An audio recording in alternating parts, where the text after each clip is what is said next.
Hello and welcome to See If It Sticks, the podcast that takes your problems, turns them into a doughy, squishy-like substance, puts them in a pot with some water and steams them, and out comes a beautiful solution Dampf noodle.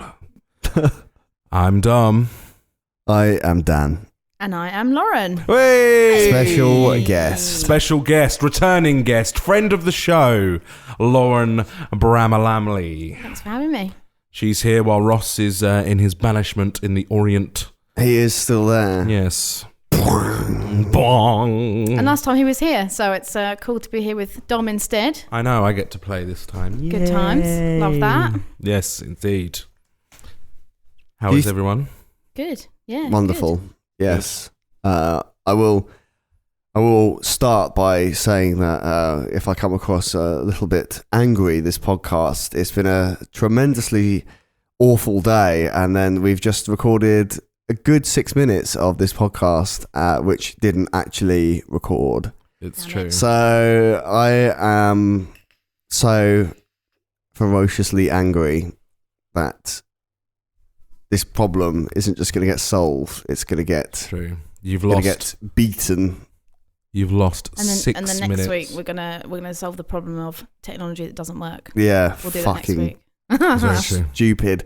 I don't care what we've said previously on the podcast. Fuck you, Apple. Hey, we've made progress.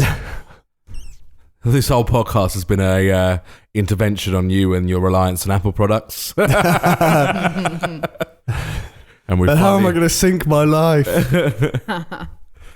Oh, jeez. Right, yeah. I've recently been getting away because I did go through a stage where I tried to read lots of books on my iPad. Yeah. But I was finding that I just never finished any of them. I'd get them and then I would read like 30 to 50 pages, and then for some reason I would just never finish them. But I'm kind of finding that I think it's because it's on an iPad. Really? Yeah, because I just recently started buying actual books again. Right. And I'm finishing them. I don't have a lot of time to read, but I can power through like one a week or so. Do you know what I've noticed that whenever I read a book on my phone or the iPad or something like that, I do have more books unfinished in like my Kindle app on my phone than I ever have actual physical books. I wonder why that is. It's probably because it's the feel of a real book, isn't it? A lot of us just really like the feel and the smell of a real book. And I think as well though, like it's tangible cash. Whereas on your phone, like you might spend £5 on a book, but it's just there in your phone. Whereas like the book sits on the shelf looking at you, saying like, Dom, you spent £5, hard-earned cash that you could have spent on pizza. Fucking read me. That's true. The guilt. Yeah, that's it. The guilt. That's it. Book guilt. Catholic book guilt. It just smells so good. Like my iPad does not smell like my books do. Here's a question Fresh for and you. papery. If we're talking about books. Here's a question for you. What does your iPad smell like? Smells like the souls of 1,000 Chinese factory workers. Something like that, yeah. I prefer books if they smell like that. But here's a question about books, as we're talking about books. So I have a large... Did you read them front to back or back to front? Well, the Japanese read them back to front, according to us. They read them... in a mirror. Right to left. Yeah, they do. Yeah. But I have a semi-large collection of books which doesn't sit at my residence. It's stored at my parents' house because I don't have the room to store all my books, my personal library. Which is mainly fantasy books and books about how to attract women, none of which have ever taught me anything. And my mum was saying the other day, there's quite a lot of books in our loft. Would you throw any of them away? And then I thought about throwing away a book, and I was horrified. Sacrilege. But is it wrong to throw away a book, to like recycle the paper from a book? Well, what people have been doing recently... says the woman with the log burner, is putting them on the log burners because it's cheaper than buying bloody logs. Oh, really? Yeah. So people have been going to charity shops and getting like boatloads of massive old Danielle Steele Like and Mills and Boone. First edition of the Bible that can go on. That'll be a 4-hour burner. But like burning books like that. Let's go around Premier I think it depends on Inns. quality, doesn't it? Like I'm quite happy to chuck in a Daily Mail and a Mills and Boone. Fine, whack it on, not a problem. Yeah. But like, yeah, something like the works of Shakespeare, the Bible, or something that's got a bit more quality to it, you're less likely to want to destroy. It just seems like sacrilege to even consider throwing them away, even if I didn't want them. That's why those charity shops are full of them. I mean, I guess it depends what it is, doesn't it? Because I've recently been buying books again, but that was because I discovered the Amazon secondhand bookshop. Oh, literally the best. Which I don't know if you've ever been on there. You never been on Amazon Used Books? I don't. Oh my god! You can get like I'm not a 20 big million Amazon books fan. for like 90p. I got a first edition of The God Delusion by Richard Dawkins for like 60p, £2.80 postage and packaging. Wow. Ridiculous. Yeah. Big Yeah, fucking... You would want that thing on your fire. It is so meaty, that thing. Amazing. But I was kind of thinking like, because I sort of had a little spaff on, like I bought about 40 quid's worth of books, and when they're all like somewhere between, most of them were a penny, and you pay £2 something Crazy, for delivery. And, not all of them are in absolute pristine condition. So my books don't smell quite as good as your one. I like the smell of an old book. Yeah. The mustiness of an old tome. I've been trying not to smell them because you don't know where they've come from. But I was kind of thinking that, like... You get lucky. I was just sort of looking at them and thinking, like... Maybe it's because I'm actually interested in the books that I've bought.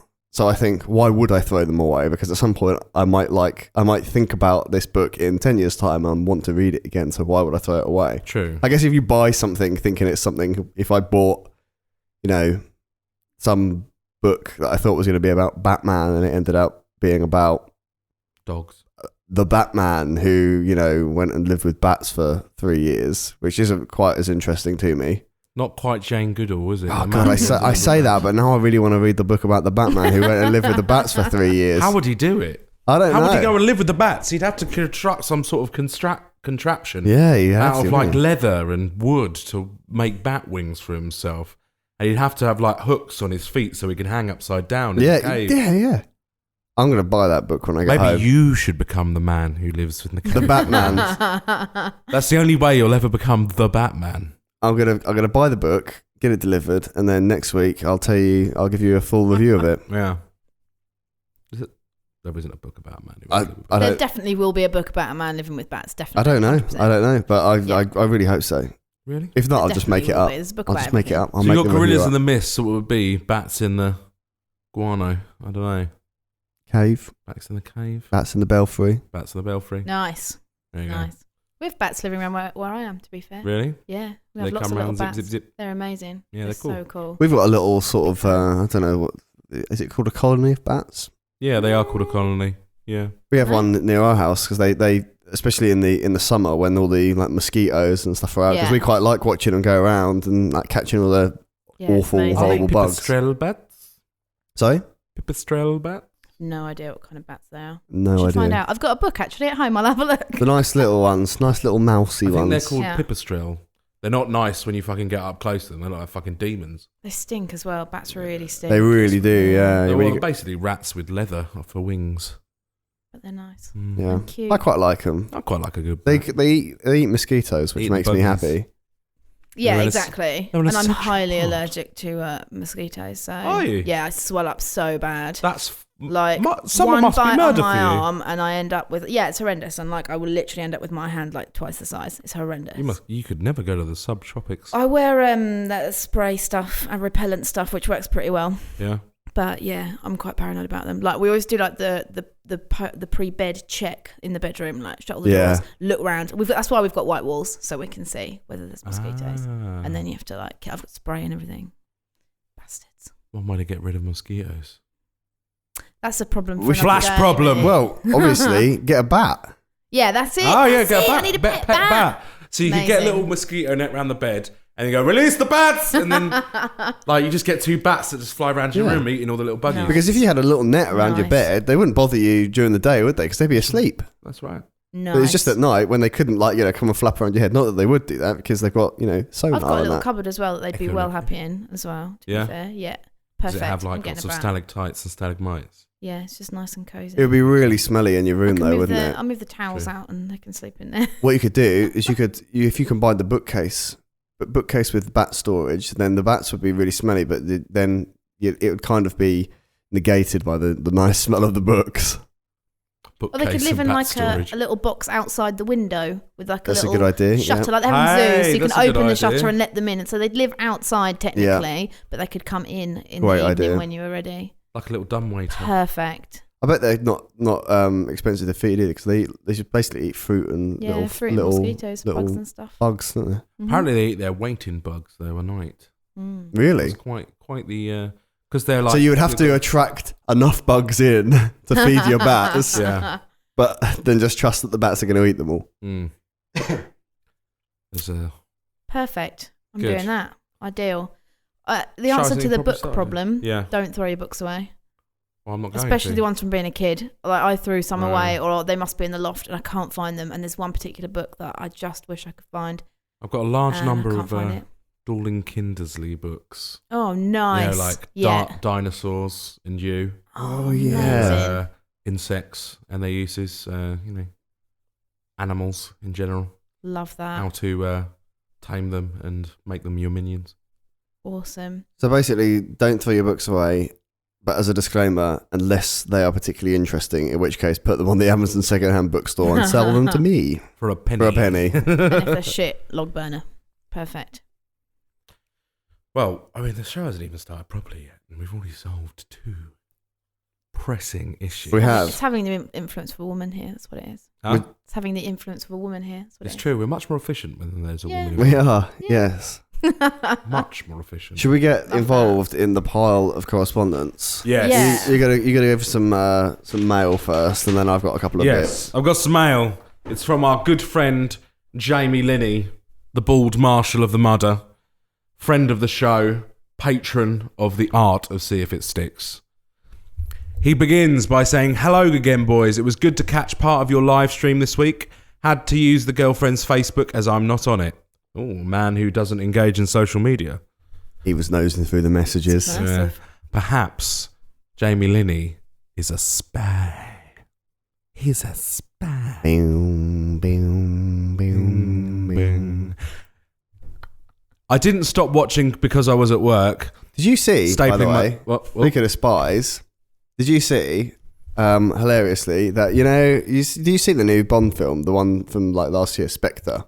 I did not watch it, no. Have you seen, you must have seen clips where he is in Mexico and the Day of the Dead festival is happening. Yes.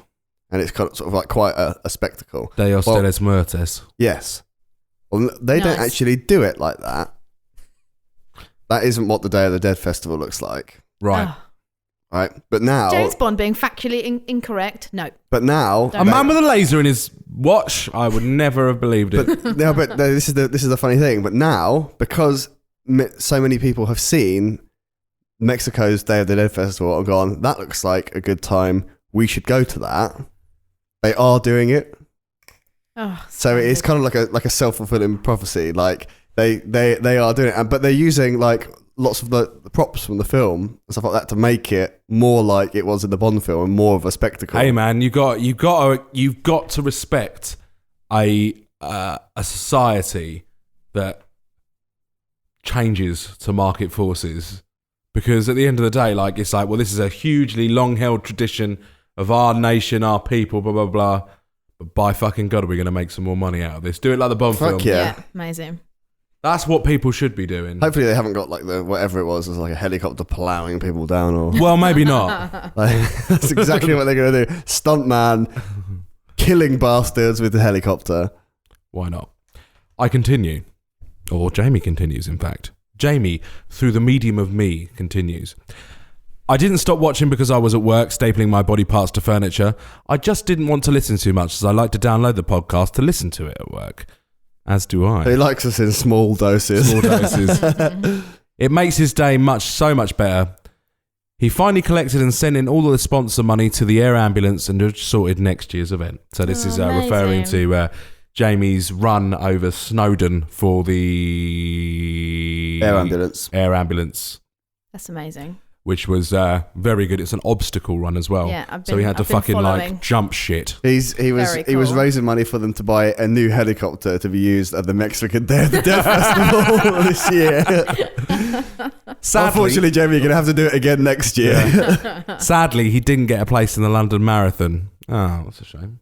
Oh, so it's like a lottery. You can only a certain amount of people can really enter it. Yeah. Jesus Christ! More people want to do that mental marathon than actually do it. Yeah, that's ridiculous. Yeah, I know, and all the people want to do it for charity. But mostly, they should say that like on the hotline when you call up. I'd like to take part in the London Marathon. You realise it's 26 miles.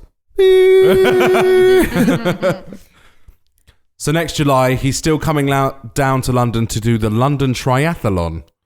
So this is what that involves. It's an Olympic distance 1,500 metre swim in the Docklands.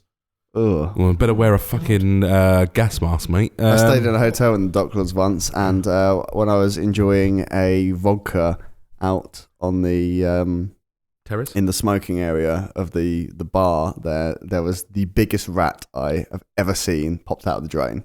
Lovely. Yum. And also a large kraken emerged from the Thames. A 40k bike ride, then you finish with a 10k run, or in his case, probably a waddle and a walk. Amazing. Wow, that's 10,000 millimeters. Good luck. So thanks for all your support this year, and hope you can do the same next year. Of course we will. He says, thanks, the bald marshal of the mudder. So he's recently done a zombie dash as well, and he's sent us some pretty horrific pictures of him dressed as a zombie running. We should put that on your Instagram. We should put it on our Instagram. Yeah. So that's that there. He goes on to continue saying that him in this zombie costume is how he looks like when he watches an episode of Hollyoaks. Thank you very much.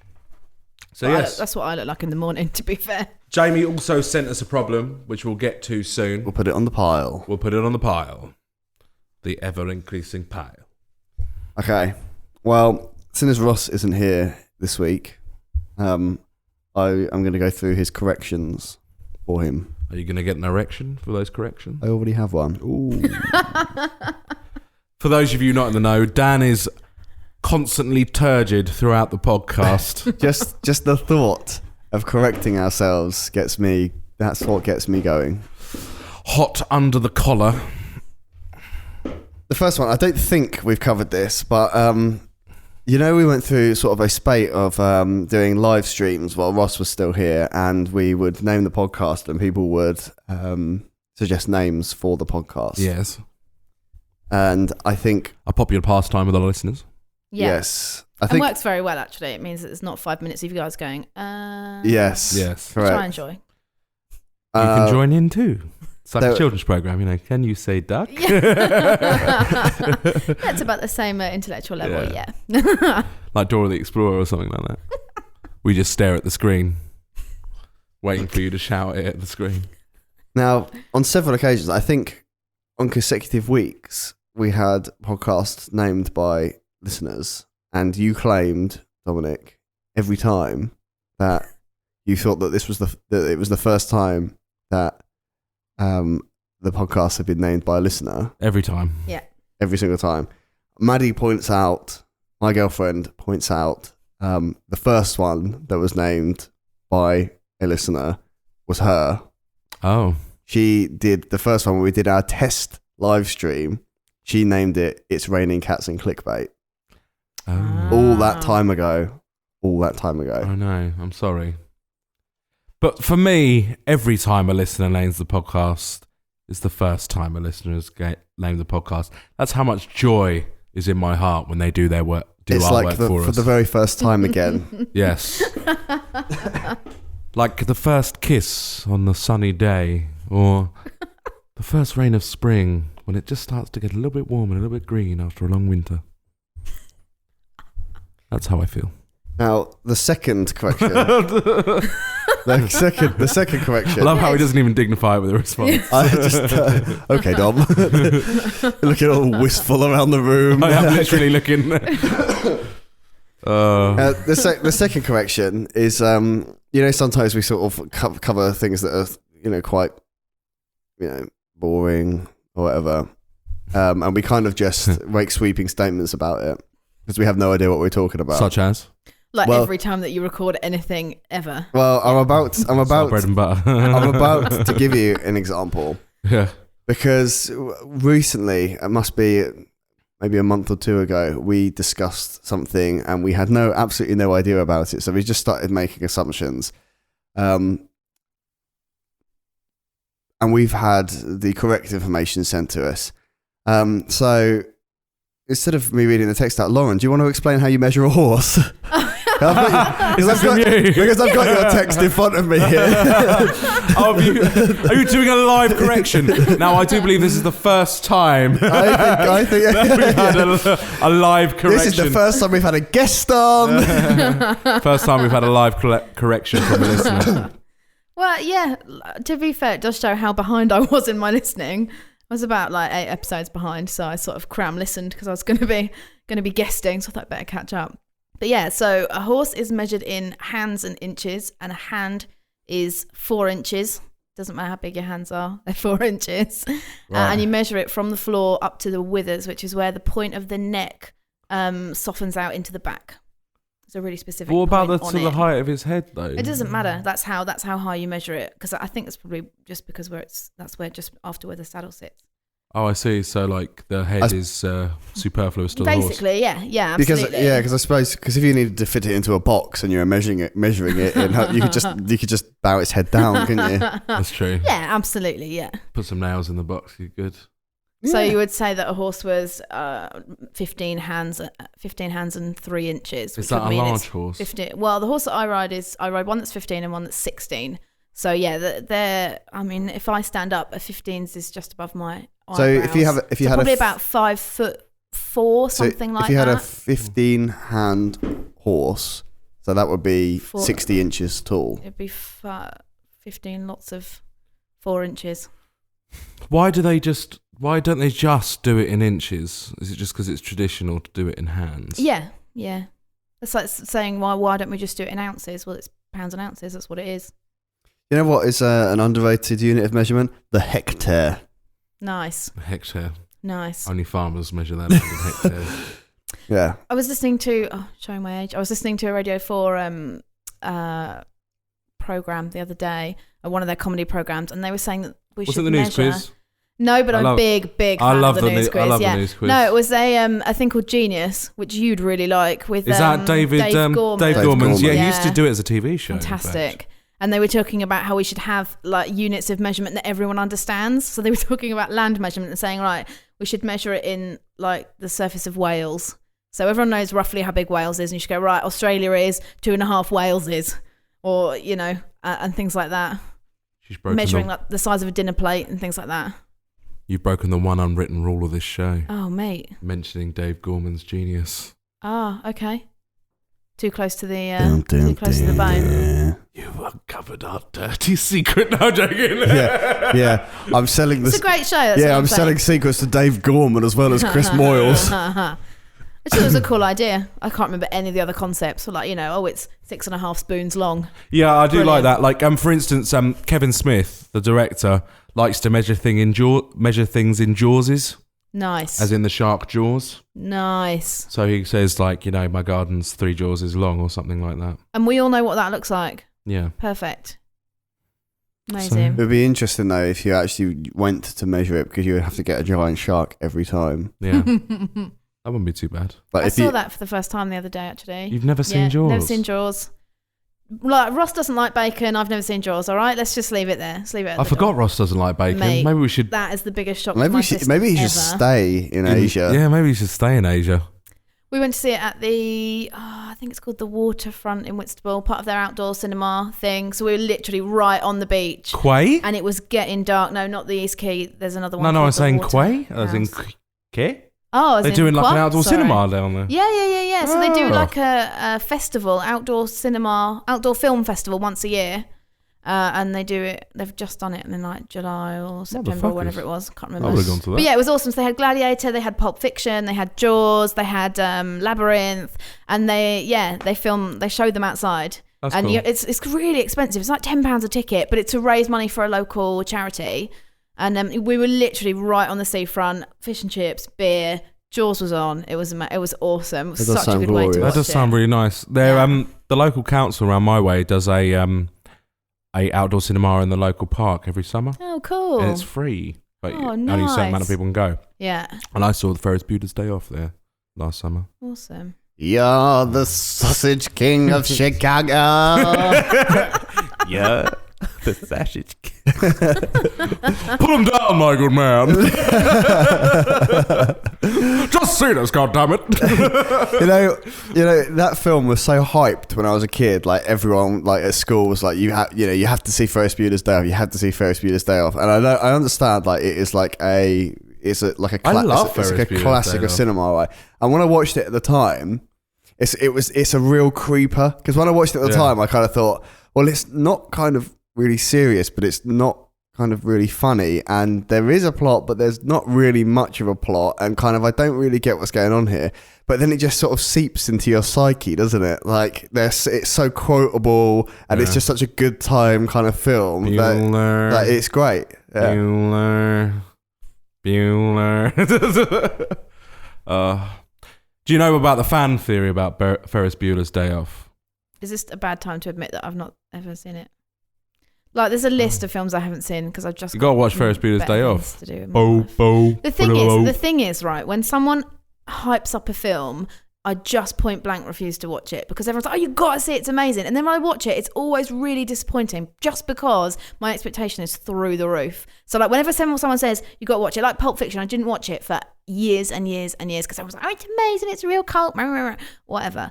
Like, just not worth it. Have you watched it? And then when you watch it, it's amazing. Pulp Fiction I watched when I got stuck in Calais. I was living in France and I got stuck in Calais with these two random American guys and we had to share a hostel and I genuinely thought I was going to end up dead. In France, and we were like, yeah, let's watch Pulp Fiction. In France they call it a Royale with cheese. Royale with cheese. I like that. Yeah. I've seen it now. It's all good. Good. Yeah, good film. Well, I would recommend watching Ferris Bueller's Day Off. It is a good film. Yeah. Okay, what other good films you watch? Have you ever seen Red? You should watch Red. Yeah, I've seen Red.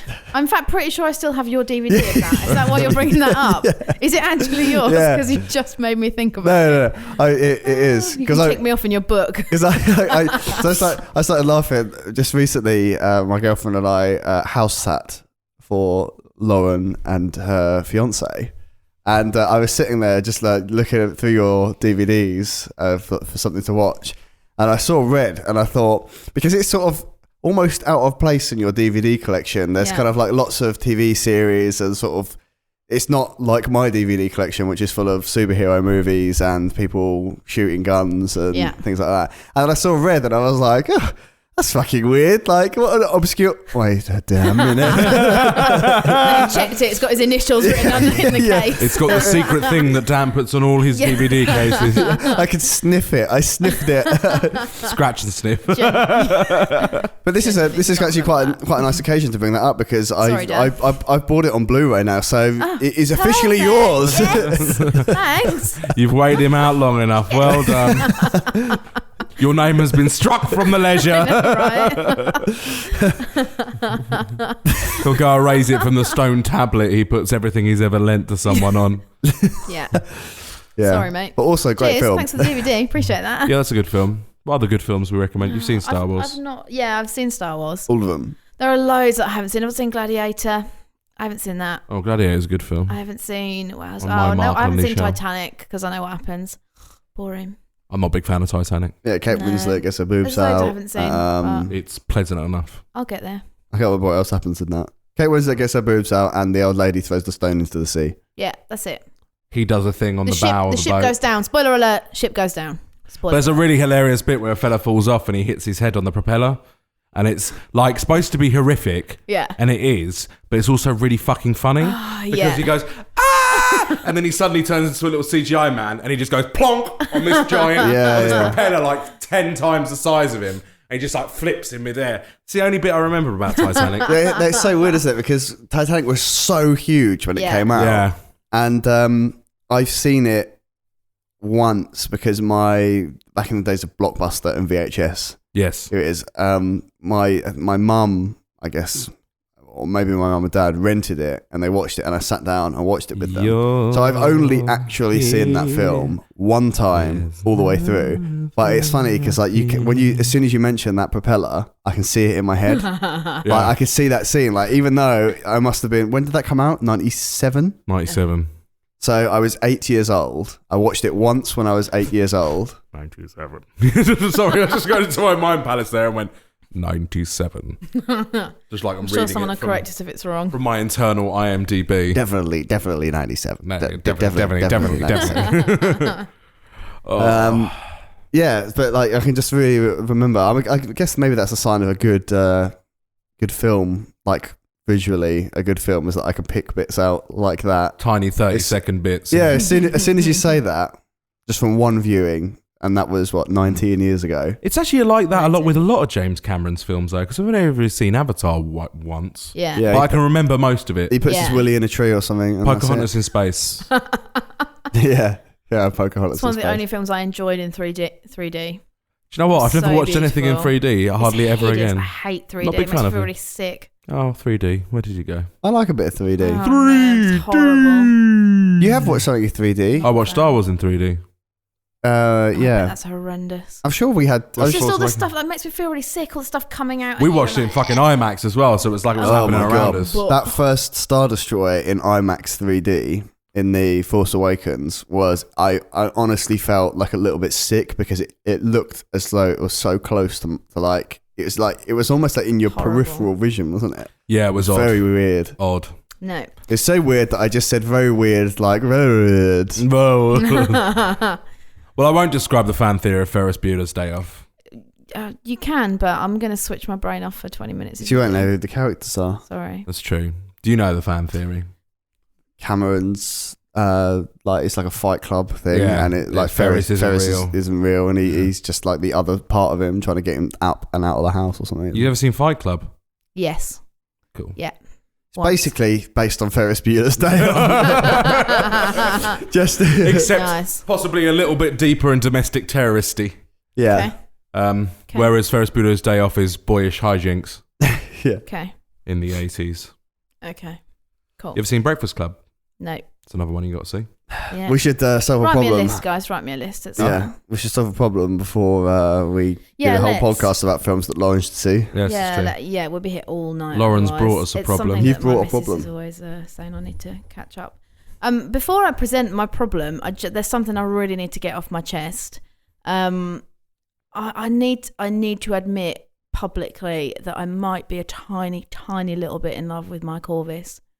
Like, I literally... Wow. A public declaration for Grant, the Wizard of the Arcane Order. Like, he sounds like the kind of guy... Like, I'm sure I've never met him, and if I have, I don't remember meeting him at gigs or whatever. I don't think you've met him. But he sounds like the kind of guy that has a really good beard and secretly gives a really good cuddle. Yeah, I can confirm that both of those are correct.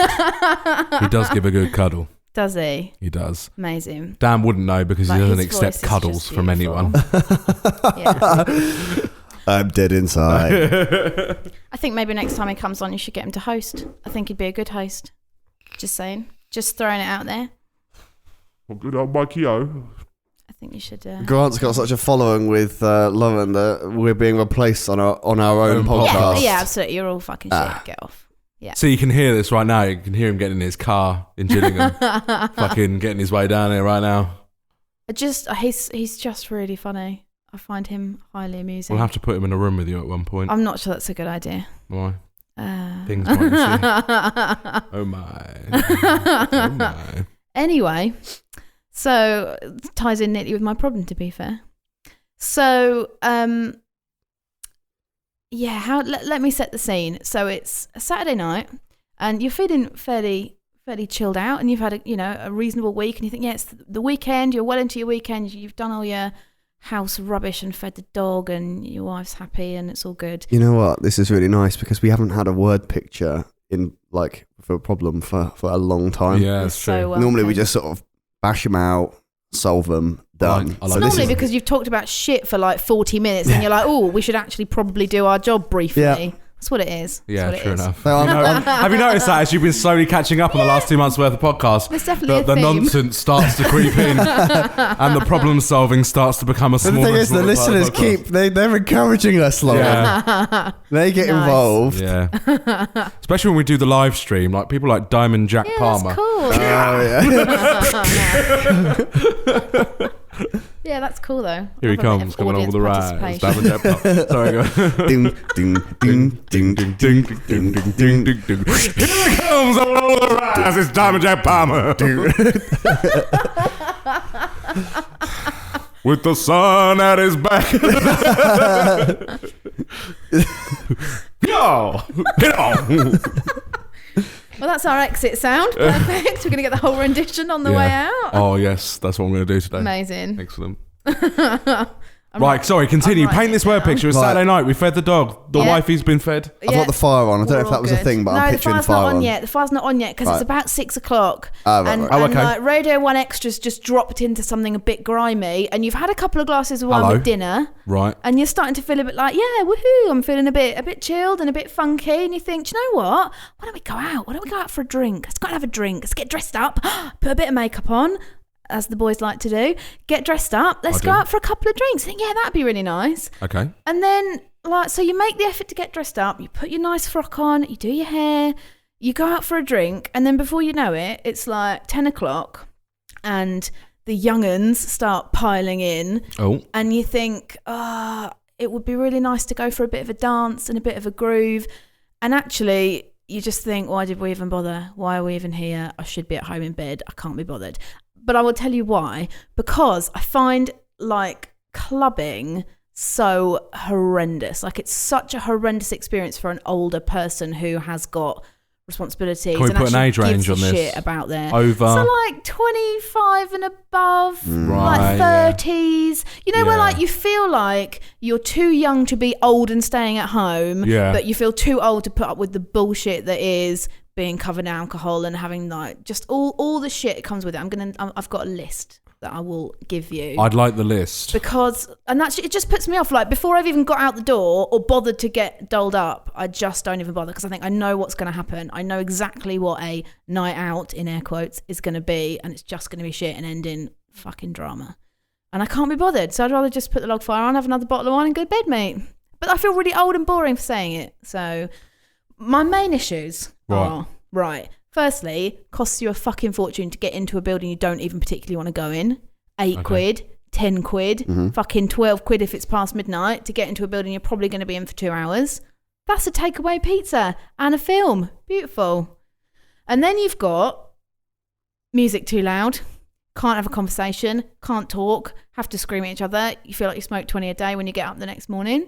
You've got too many people packed into a tiny little room, so you're getting bashed, you're getting like just drinks spilt all over you. Horrendous. The jostling is insane. Yeah, sticky floor, minging, yeah. gross. Yeah.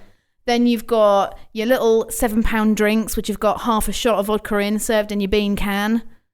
Literally. A bean can. Oh my God. There's nowhere to sit down. So like you wear your nice shoes. So like me, I'm always in like flat shoes. Can't be dealing with heels. It's far too much hard work. But on the occasion that I get dressed up, I want to wear little teeny weeny heels. I can't stand in them for 4 hours. I can't. I have to sit Same down. here. Nowhere Same to here. sit. Exactly. Dom knows my pain. Nowhere to sit down. So you can't sit. You can't have a conversation. So you have to stand in the corner with your bean can, covered in other people's drink. It ruined your best frock. Like, the loos are horrendous. Frock. No, that's a Everyone's word. off their face. I love a good frock. Like, it's just... That should be the system, like, on the door. The test whether we're too old. Like, they show you a picture on the door. What is this? It's a frock. Sorry. So that, maybe that's it. Maybe I just shouldn't go clubbing. That's it. Who is I'm too this old. character? That is Bart Simpson. Sorry, you can't come in. Nice. What is his catchphrase? Yeah. Don't have a cow, man. Not that one. No, we were looking for Spider Pig or something. Some naughties variation of the And if Simpsons. you said do the Bart man, you literally get thrown in jail. Right. So that's my problem. They're your wanna main be able issues. to Actually, go I tell you what- out I tell you what and would be enjoy a- myself, but not to the point where, like, I just want to have a little dance, not lots, but I just want to be able to sit, have a conversation, have a decent cocktail for a reasonable amount of money. So like somewhere like the Abode, which is amazing, it's beautiful in there. You get a really good drink. It's a really nice atmosphere, but there's nowhere to have a little dance. Yeah. It's like OBT, something like OBT, but not. Because it's not quite clubbing, is it? And that's for like older people. What's OBT? I say older, like 40. The Brewery Tavern in Canterbury is attached to the Posh Hotel, and is kind of like a it's for all like the middle-aged people to go out and boogie on a Friday. Semi-swanky bar vibe as opposed to nightclub. Right. Yeah. So it's nice. It's got a nice feel, but it's for like 40s, 50s people age range. So need that kind of middle ground. We need to create a middle ground. Or like people just need to fuck off out of the clubs and leave the clubs to people who actually want to enjoy themselves rather than take 20,000 selfies as the same thing. And that's me done. Solve me. Go. Well, I work in this industry, so I am not allowed to comment, so I'll see you guys next week. To put a number on it, as you were sort of hoping to do, Dom, our demographic at work for the club nights is, in general, 18 to 24. 16 to 20. And then Absolutely that would be illegal. 17. 18 to 24. But then we have kind of a secondary tier where at some of our events we might have a 80s, 90s room going on. And then we target the 24s to 34s. Right. So that is kind of the kind of numbers you're talking about. Like the regular clubs, because not every club is going to have a particular different rooms and whatnot. 18 to 24 is your kind of your number. Do you know what we just need to see the return of? Go on. The Mac. That and sort of the swanky bar come dance hall. Oh, yeah. So something a bit more upmarket, a bit premium. You're saying you had wanted a nice drink. Yeah. Yeah. So it's in an old building, say. Yeah. Yeah. Nice dark wood. Nice. Dark panels. Nice. Yeah. Yeah. Lovely dance floor, but the DJ is playing some 80s and 90s cheese. So you get all That's the thing, you get the cringe though. I don't want to go out to a older person's night where I'm going to have to listen to fucking ABBA all night. I'm not interested. So you want to listen to what the young people listening to? Yeah, like I want to listen to a bit of, I'm going to show, like I have no idea what I'm talking about now. Wiley, bit of Skepta. I fucking love Skepta. Bit of Skepta. Bit of grime. I want to listen to a bit of Wycliffe John. Yeah. Bit of Sean Paul. Yeah. That's Shaggy. Yes. It's the club environment that I hate.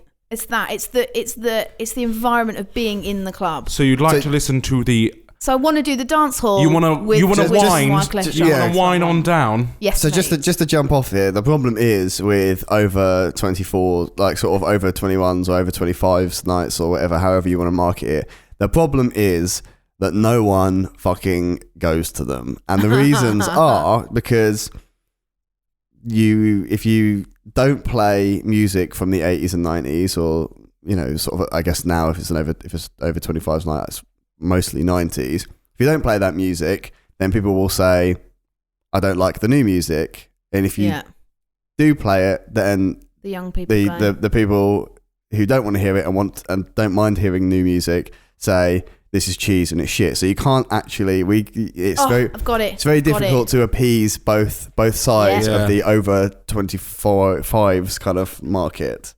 I give you, my friend, silent disco. 3 channels. At the moment we do 2 channels, but 3 channels. You can whack on whatever you like. So if some dickheads decided they're going to play ABBA, I can put on the other channel. I agree. My problem with silent discos are that I don't like putting on headphones that someone else has had on in a sweaty nightclub, because they sweat onto the headphones and then it's going to go on my head. They're also really eerie. And quite often when I go out, I do my hair, and I don't want to muck my hair up. It's like a silent disco is like an episode of Black Mirror. Plug it into your phone. Done. Yeah, but it's like an episode of Black Mirror, like a silent disco. When I was working at the club, in the club, as they say. Like, there was a number of silent discos, and all it is this, boom, right? Boom, if everyone just boom, boom, just be quiet for a minute. Quiet. I'm doing your club music. Right. Yeah. Go to the bar. Just slapping feet and people shouting at each other occasionally. It's weird, isn't it? Yeah. It's really weird. But that would help with the not having to shout over each other thing. That's true, but people You've got your own still private fucking little- shout because everyone refuses to take their shitting headphones off. Yeah, that's true. So maybe we need like little individual booths. Well, this was going to be my thing. Like, we create a modular club. Nice. modular A super club, yeah? Nice. So something on the sort of size of the big Ibiza clubbing venues that seem to pervade the island paradise of Ibiza, right? So you have one huge central hall, like circular hall. It's a bit like a panopticon. If you're what? So panopticon is a prison where it's circular and the guards are in the middle and they can see everyone at any given time. That sounds quite a lot like most of the clubs we have now. Yes. So in the middle, you have a mega DJ booth and there are 6 DJs all round the circular central Nice. DJ booth. Then you have 6 rooms coming off that from this central hub, and each room has some sort of noise dampening technology so it doesn't bleed into the others. Nice. And sort of, you can do that, can't you, with clever speaker placement and stuff like that. Yeah. So that's not just like future tech in my head, is it? That can be done. Yeah. Yeah. Well, it's a bit like having 3 different floors, though, to be fair. It is. Yeah. Like, clubs do that. I'm not buying it from a business perspective, because then if you're Panopticon, it's got 6 different rooms, It also helps a lot with bouncers. and each room can hold 200 people. Yeah. So I can fit 1,200 people in my new Panopticon club. No, I'm saying it's even bigger than that, mate. Okay, 12,000 people. Each room can hold 1,000 people. There's 6,000 potential people there, and every single week, the 2 rooms full of the chart, R&B, and dance are full of the 1,000 people. So I've got 4 rooms full of 1,000 people, and every week the over 25s room is full of 100 people. I'm closing down the over 25s room and putting another room of dance, R&B, and chart in there to fit another 1,000 people in there. This is the problem. This is why that these nights, particularly for older people, Our don't age exist, because not enough people go to them. Yeah. So it's not financially worth running them. It's pointless. It was pointless when we ran them, because you get 50 people in every week, and you can't do that. You can't run a business as a passion project. So maybe what I need to do is to just take like a fold out chair to a nightclub with me, wear like a fully protective head to toe, like protective suit. Hazmat suit. Yeah, so that, Well, I'm so that I thinking- don't get anyone's gunge on me. I'm actually thinking that maybe there's just like refuse to buy any drinks. maybe Sorry. we need some sort of like system, like when you get on the tube and an old lady gets on, you kind of like give your seat up for them, like you should be like a card carrying over 25. You go over to a booth and just slap it down, like, me and my friends have been standing up for 35 fucking minutes. Shift. I love it. I love it. Perfect. That will do. That's a good idea. That's Well, you could brilliant. have, That's like- so simple. I know some clubs do have this as well, but an area for the older, the over 25s. Yeah, it's usually a small The room, respectable bit in the Yeah. corner. a smaller room off to the side, but usually they either get closed down because no one goes to them, or they just open it up to the main club, Yeah. depending on. I like that. Depending That's a on the nice club. idea. Then I can have like a little section where there's going to be lots of other people, a few other people just like me, who don't want to get covered in drink, who don't want to have to deal with twatty 14-year-old boys being a-holes. And just have a little bop. I'm there for half an hour. Lovely. Now I'm bored. I'm going home. A bop. Perfect. Yeah. Again, that'll be on the door, won't it? What are you going to do tonight? I'm going to have a bop. No, denied. You're not coming in. You know what I was thinking? The perfect No Simpsons shoes, thing no is? shirt, no bopping. You know what I was thinking? The perfect Simpsons thing is to get the age thing, Yeah. right? Is Recite the words of Mr. Plan. no Lionel Hutz, Ah, because Phil Hartman died like 90s, didn't he? That's So true. it's only really if you've been, you watch those really old Simpsons episodes. That's true. Lionel Hutz. Who is this? That's Troy McClure. Or Lionel Hutz. You may have seen him in such things. Yeah. name 3 films that Lionel Hutz has been in. Troy McClure. That Troy McClure's been in. Hi, my name's Troy McClure. You may have seen me in other educational films as Vegetables, the Silent Killer, and stuff like that. Cool. But, I mean, yeah. I think with the drinks as well, you could have like an over 25s card. So then you flash it in the bar and say, right, I'd like a proper cocktail, please. And they make you like one from a special over 25s menu. So they feed the watered down shit with Jägermeister and whatever else they put in it. Jaeger. Yuck. Ugh. So they feed that to the kids like £1.50 a go. Beautiful. And then you can go up and flash a little, I'm over 25, don't disrespect me card. I know and your they go, game. oh yeah, we'll make you a proper Hendrix tonic. I mean, Thank you. it's very difficult because in Canterbury I'm a big in particular, I'm not sure if it's like this elsewhere, but in Canterbury in particular, there are some sort of swankier bars. Yeah. There are a few where you can go and you can get a decent cocktail, and yes, it costs like £8-9 to get a cocktail. Worth every penny. But it's nice to go there. They've got nice beers or they've nice wines. There's nowhere to bop though. The problem is that's the issue. The real issue for me is that when I go to one of those places, people in Canterbury, particularly, I find it is a problem with the students, think that they are richer and of a higher class than they actually are. Right. I don't know whether it's because you have to be rich to go to university now because it's £9,000 a year, or what. But it seems to me that there's like been a sort of like a shift in the sort of like the psyche in my hometown of Canterbury, where everyone thinks they're the fucking tits. Like everyone thinks they're on Made in Chelsea or something, but they're not. They're in fucking Canterbury. Go up to the dingy fucking club, get your £1.50 vodka and mixer. Right? Fuck it was in my day. And leave the nice bars and the pubs alone. Well, that's happened with the Cuban, hasn't it? Like it's overrun with students now. Like I never go in there anymore. It used to be amazing. Like the cocktails in there were unbelievable, and now it's just full of students. Cuban is a cocktail bar.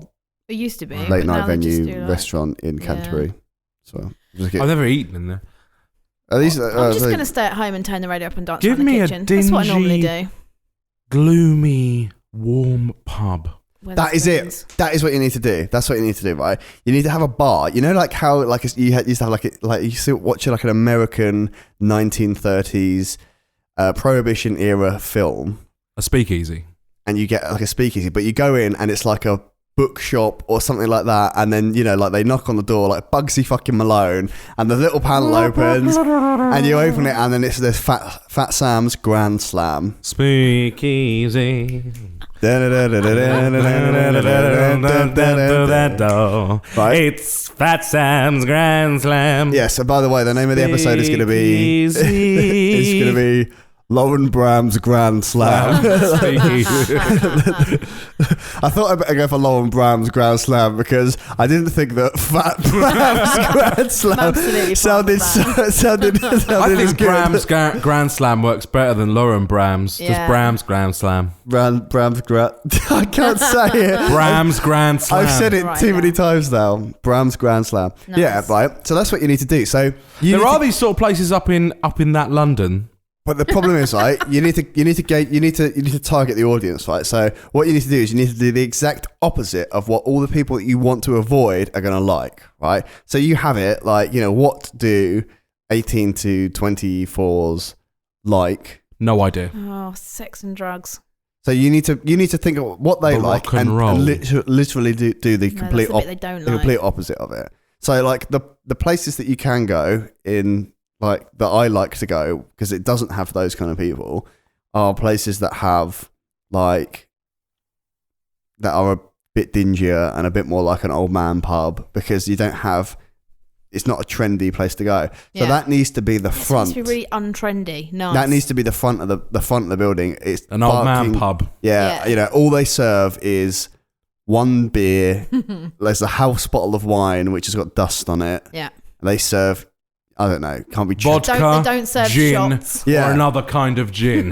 Yeah, like that is literally it. No energy drinks. But then out the back, you've got like a nice, proper actual club. You know what I was actually thinking? I don't know if you guys have been watching Luke Cage on Netflix. No, unfortunately not. Now the kind of there's a sort of a gang leader called Cottonmouth in it, Right. and he's got this place called Harlem's Paradise, I think it's called, right? And it's this beautiful, like little. I mean, it's not massive, but like a music club that's got like that has like, you know, soul bands and funk bands, but and you know, there's been so far like one sort of like DJ with like a, you know, an MC, stuff like that. The kind of thing which I would like to go and sit in a cocktail lounge listening to some soul music Amazing. for 2 hours. Mm. I would perfect. enjoy that. I'm never probably going to get up and dance to whatever, you know, what Wiley or whatever you were saying, but give me some, like, I don't know, give me some fucking Stevie Wonder, Yeah. and I'm going to have a little fucking dance. Yeah, A little amazing. bop. Yeah, a little bop Exactly. in my frock. Exactly. A boogie in my gagoogies. Yeah, right. So that can be like what it opens out to, and also, you know, there's in this fictional, I suppose it's fictional place in Luke Cage. There's these nice VIP booths upstairs, so you're overlooking the dance floor if you don't want to. Because that's the thing as well. Like if I go see a band now, I really want up seating. Yeah. I That's very prefer, true. yeah, I need to sit down, but you need to have these places with lots of seating, a comparatively small dance floor, a bit like a wedding disco, Yeah. like loads of seating Yeah. and Perfect. quite a small dance floor. Yeah, amazing. But like Yeah. good entertainment on. yeah. Definitely. That's what you need, like a speakeasy, a modern day speakeasy. Because the Sounds thing is, amazing. because you're not like pigeonholing anything and saying like we're gonna just listen to whatever, it's no limits all Amazing. the time. No. I thought you were going to keep going and I was going to Techno. No limit. No limit. Here's no limit. Techno. No limit. I reach for the sky. No matter. Yeah, because that's what I seem to find that like most like over 25s nights, like it's like no breaks, no limits. Like that is like Occasionally Smash Mouth. yes, yeah. Amazing. That's the end of the night. Hey now, you're an all-star. You're a rock star. Ho hey. So then you wouldn't have any of these problems with people not liking the music. It's too cheesy or it's too modern, No. that kind of thing. You got to get something really sort of like tasteful. That's what we need, like an old-fashioned like dance hall. Somewhere where I can Soul, smoke a jazz. pipe and look in Yeah, place. perfect. Yeah. And I can wear my 50s frock and look all beautiful. Yeah. Oh, let's do that. Can we do that? Yes, Can we let's do do it? it. Let's See if open it it. sticks? Canterbury's Paradise. See if it sticks. The bar experience. Sounds amazing. Yes. Yeah. All the waiters will have hand feet. Oh god, it's going to be such a mess. Yeah, I know. It's going to be amazing. Right. I think that's solved. I think we've solved I'm it. exceptionally happy with that. And we don't even have to name it. Amazing. See, we've been so efficient this Brams. week. I love that. Brams. Grand Grand Slam. Perfect. Speakeasy. This is the second time though you've been on the podcast and your name has made it into the podcast Love episode. Love that. Our names hardly ever Well, make you it into did the podcast you did a episode. fantastic one ages ago about what was it, Auntie Brams pussy powder Yes. paste or something. Yes. Which was amazing. Oh, nutritious Nutritious pussy paste. That's the one. nutritional pushy paste. Amazing. That's true. That's actually, Patent pending. Patent no pending about it. Patent approved. So this is it. We're ready to ship on that shit this week. We've got Tesco's very, very interested. Deborah Meaden Nice. swimming in her own juices over there. I think your name has been on the episode name more than mine has. I don't think I've actually had one. No, Dom keeps blocking it. Dom's had his own podcast name, but Dom's constantly blocking my one. I because filibuster. Bad time. he- Filibuster. He's got a thing about it. Yeah, that's fine. Ross has had his. You'll get yours eventually. It's because I name so many. Like initially, when we started recording the podcast, we were keeping score of who named it, and then we gave up because basically it's just me every week. So now it's the listeners, so it's fine. Yeah, the listeners are really winning now. To be That's fair, it. The listeners are winning. They're rising. Speaking up. of listeners, send us your stuff. Yes. Look at that. Mate, I'm taking over. Honestly, you're better at this than Dom is. So Fuck you! This is why you're hosting, aren't you? This is why you get your name on the podcast. Yeah. We love you, listeners. We do. Please send us your correspondence or otherwise the problems that you may be occurring in your daily life. You can find us at stickitpod.com, where you'll find links to all of our social media, Twitter, Facebook, Twitter, plus YouTube. We do upload all of our episodes now to YouTube. That's a quick bit of housekeeping there. So if you don't want to listen on iTunes or Stitcher, you can listen on YouTube while you're sitting at your computer playing on your video games. We have an email address, flingit@stickitpod.com, where you can send us your problems, everything, really.